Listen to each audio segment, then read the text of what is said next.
हमारे साथ राहुल हैं, जो किसी नाम तारीफ़ के मोहताज नहीं हैं। स्वागत है राहुल आपका। Thank you sir. राहुल, तमाम आज उत्तर प्रदेश के अंदर आप घूम रहे हैं, तो किस तरीके का माहौल लग रहा है कि और पहले चरण के चुनाव भी हो चुके हैं और दूसरे, तीसरे के अंदर क्या लग रहा है आगे आगामी उत्तर प्रदेश का माहौल वह बताएँ? पहला चरण जो है वो बड़ा महत्वपूर्ण था क्योंकि यहाँ पे गठजोड़ जो है आरएलडी और समाजवादी पार्टी का वो बड़ा प्रभावी था क्योंकि जी, जाट बेल्ट भी कही जाती है, गन्ना बेल्ट भी कही जाती है। उसका कहीं न कहीं असर यहाँ देखने को जैसा लग रहा था कि यहाँ बहुत ज़्यादा गठबंधन का जो है वो असर होगा, वैसा चुनाव में दिखा नहीं। जी, उसका एक कारण कारण बड़ा ये रहा, जब हम लोग ग्राउंड रिपोर्ट कर रहे थे तो जो बीजेपी का जो प्रत्याशी है, उस बीजेपी का अपना वोट है। हुँ, हुँ, लेकिन जो जाट, मुसलमान और वोट था, एक जगह जिसको लाने की कोशिश की गई थी 2013 के दंगों के बाद में, हुँ, हुँ, उसमें उतना कामयाबी नहीं मिली जितनी मिलनी चाहिए थी। कारण ये रहा कि जहाँ मुस्लिम प्रत्याशी आरएलडी ने उतार रखा था, हुँ, हुँ, तो वहाँ जाट ने वोट नहीं किया उसको, वो बीजेपी में चला गया। हुँ, हुँ, और जहाँ जाट उतार रखा था आरएलडी ने, वहाँ जो मुस्लिम है वो बसपा में चला गया, उसने वोट नहीं किया उसको।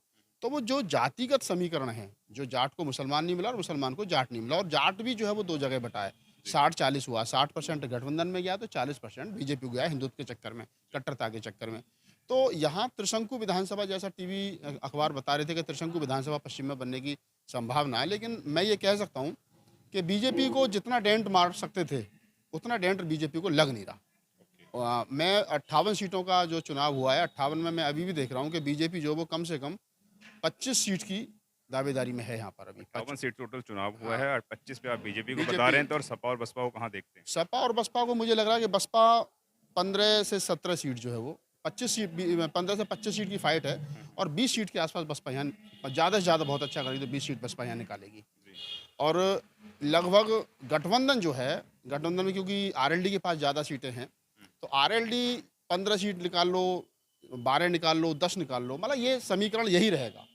जी, नंबर 1 अभी भी यहाँ बीजेपी है, क्योंकि बीजेपी को मोस्ट बैकवर्ड जो वोट है, वो पड़ा है, हुँ, हुँ, और जाट वोट है वो भी पड़ा, और मुसलमान का सबसे बड़ा कारण ये है, मुसलमान बिखर गया है। जी, मुसलमान एक तरफ़ा नहीं पड़ा, वो बसपा को भी गया है, कांग्रेस में भी गया है, ओवैसी को भी थोड़ा बहुत गया है, गठबंधन में भी गया है।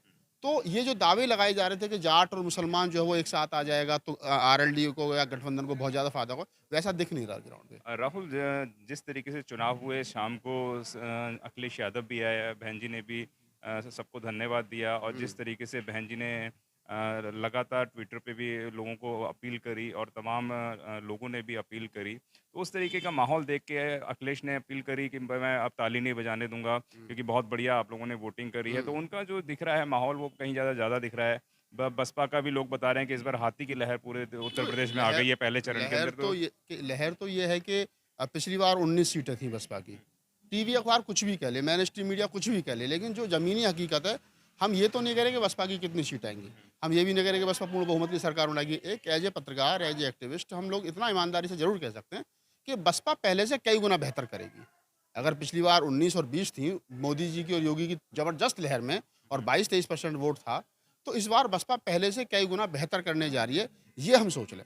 यानी बीजेपी का जो प्रचंड बहुमत था वो इस बार नहीं आएगा। नहीं, नहीं, बीजेपी देखिए, हुँ, नाराज़गी है लोगों में। हुँ, अब नाराज़गी को दरअसल ना तो सपा कैश कर पाई है, हुँ, हुँ, ना बसपा उतना कैश कर पा रही है। अब जैसे बहन जी पर आरोप लग रहे हैं कि बहन जी निकली, देरी से निकली। हुँ, हुँ, अ, जो बड़े नेता थे वो सब छोड़ कर के चले गए। हुँ, इस प्रकार के जो अक्सर लोग कहते हैं, तो उसका कहीं न कहीं असर है। जी, जो मोस्ट बैकवर्ड वोट है पूर्वांचल में, चाहे वो राजभर है, चाहे वो कुशवाहा है, शाक्य है, मौर्य है, पटेल है, ये हमेशा से बसपा का वोटर होता था। जी, इसमें सेंध लगी है, पिछले दिनों ये बीजेपी में चला गया। इस बार उसको कितना वापस बसपा ला पाएगी?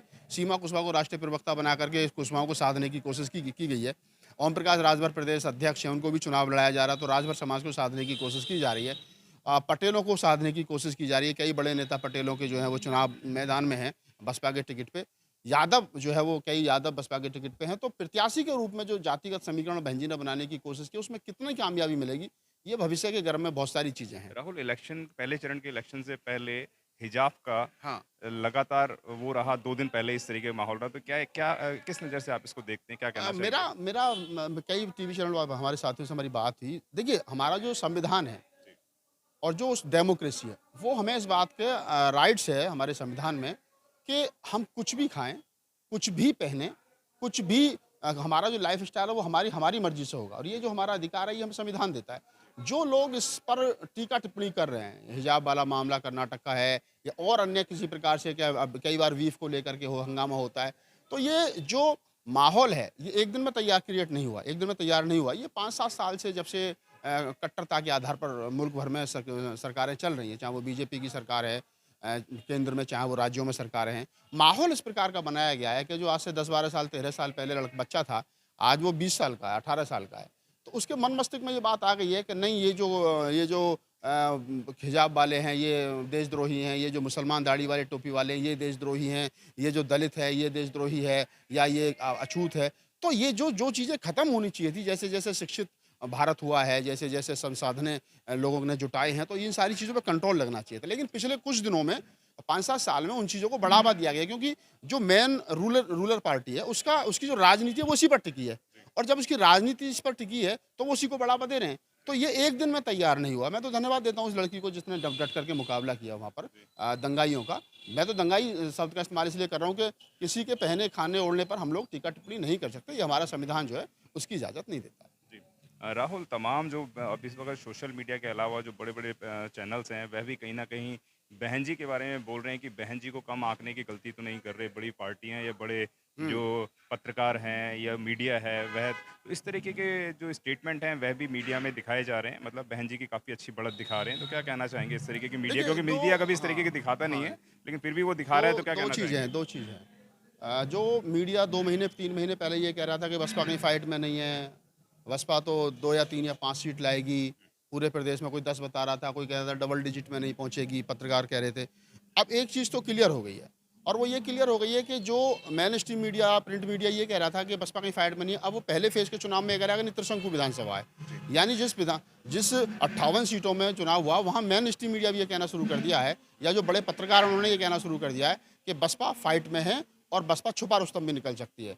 देखिए, आप इसको थोड़ा-सा ना समझना पड़ेगा कि अगर हम 23% बसपा का वोट उनके पास में उस लहर में भी था, अखिलेश के पास में 22% था।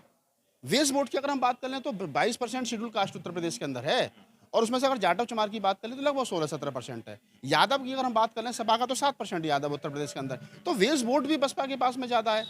और क्या नाम है, पिछले बार जो 2017 में वोट हुआ है वो भी बसपा के पास ज़्यादा है। मुसलमान हमेशा उसको वोट करता है जो बीजेपी को हराएगा या अपने प्रत्याशी को वोट इस वक़्त करेगा। कौन हरा रहा है बीजेपी को, तो और किसको वो किस तरफ जा रहा है उनको मुसलमान? उनको मुसलमानों को पश्चिम में ये लगा कि गठबंधन बन गया तो ये हरा लेंगे। लेकिन वो जो 2013 के दंगे वाली खाई है वो पटी नहीं है। वो कहीं न कहीं टीस है अभी मन मस्तिष्क में। तो जैसे सिवाल खास आप ले लो, सिवाल खास पे जाटों ने पूरा मुस्लिम आरएलडी के मुस्लिम प्रत्याशी का विरोध करा। यहाँ तक कह दिया कि हम इन पजामे वालों को वोट नहीं देंगे। तो आप समझिए कि उतना आसान है नहीं। तो बीजेपी मुसलमान जो है वो हर सीट पर देख रहा है।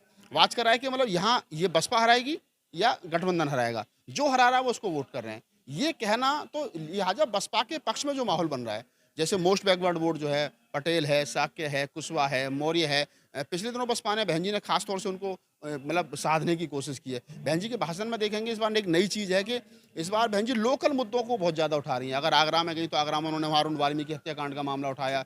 अगर वो सहारनपुर गई तो सहारनपुर में सब्बीरपुर कांड उन्होंने मामला उठाया। अगर वो और दूसरे अलीगढ़ में गई तो अलीगढ़ के बेसिक मुद्दे उन्होंने, अमरोहा में गए तो मुसलमानों का उन्होंने मुद्दा उठाया।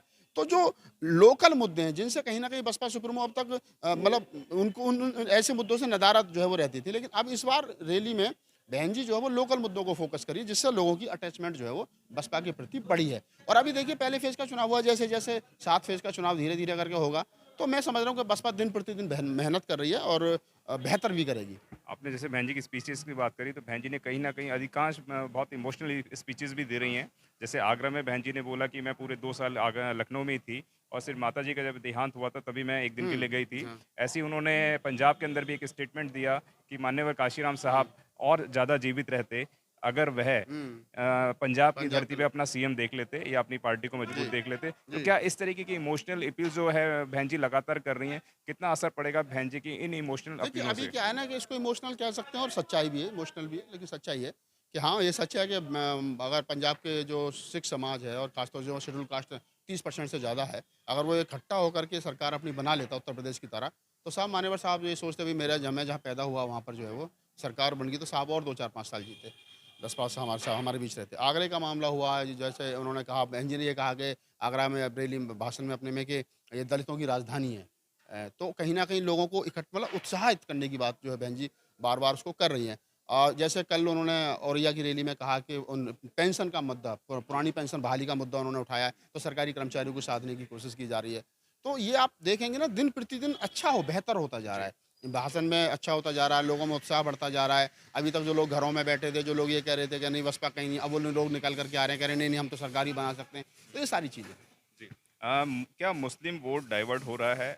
क्या कहना चाहेंगे? तो मुसलमानों के बारे में मैंने बता दिया कि मुसलमान जो है वो सिर्फ देखिए, पहली पसंद मुसलमानों के बारे में एक बात कही जाती है, पहली पसंद भाई, दूसरा पसंद सपाई और तीसरी पसंद बसपाई। जी, ये मुसलमानों के बारे में कहा जाता है। अगर उनका भाई अगर लड़ रहा है कहीं किसी बीजेपी के अलावा किसी अन्य पार्टी से, तो पहला वोट उनका उसका जाएगा, दूसरा वोट उनका सपा को जाता है और तीसरा वोट जो है वो उनका बसपा को जाता है। जी, ये बात मुसलमानों के बारे में कही जाती है, भाई सपाई और बसपाई। जी, अगर बसपा ने मुस्लिम प्रत्याशी उतार रखा है जी, और दूसरी पार्टी से कोई मुस्लिम नहीं है, तो वो बसपा को वोट करेंगे। जी, अगर सपा ने मुस्लिम प्रत्याशी उतार रखा है, बसपा ने कुछ दूसरा उतार रखा, तो वो सीधी-सी बात है उसको करेंगे। जी। 10-5 हज़ार इधर-उधर होता है, जो लोग पार्टी से जुड़े हैं वो हमेशा देते ही देते हैं।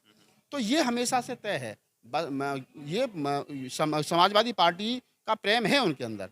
लेकिन ये भी कहा जाता है, ये भी सच्चाई है कि वो कहीं न कहीं अपनी जाति के आधार पर, धर्म के आधार पर वोट हमेशा मुसलमान करता रहा है और वो आगे भी करेगा इसी आधार राहुल, जिस तरीके से इस वक्त त्रिकोण मुकाबला बन चुका है, तो आगामी चुनाव भी अभी बाकी हैं, तो इसके अंदर किसको मजबूत आप ज़्यादा देखते हैं? और बहन जी की जो ताबड़तोड़ रैलियां वो चल रही हैं, अमित शाह ने भी एक स्टेटमेंट दिया था, बहन जी को ठंड लग रही है, हाँ। अंदर है, लेकिन क्या लगता है ये स्टेटमेंट की वजह से बहन जी बाहर आई हैं, या बहन जी को बाहर ही आना था, या क्या कहना चाहेंगे देखिए जो बहन जी की ताबड़तोड़ रैलियां चल रही हैं उसको देखकर? देखिए, उसमें 2-3 चीज़ बड़ी महत्वपूर्ण है। बहन जी ने आगरे की रैली में कहा था कि मैं 2 साल से अपने परिवार से नहीं मिली, मैं लखनऊ में बैठ कर के सारा काम कर रही थी।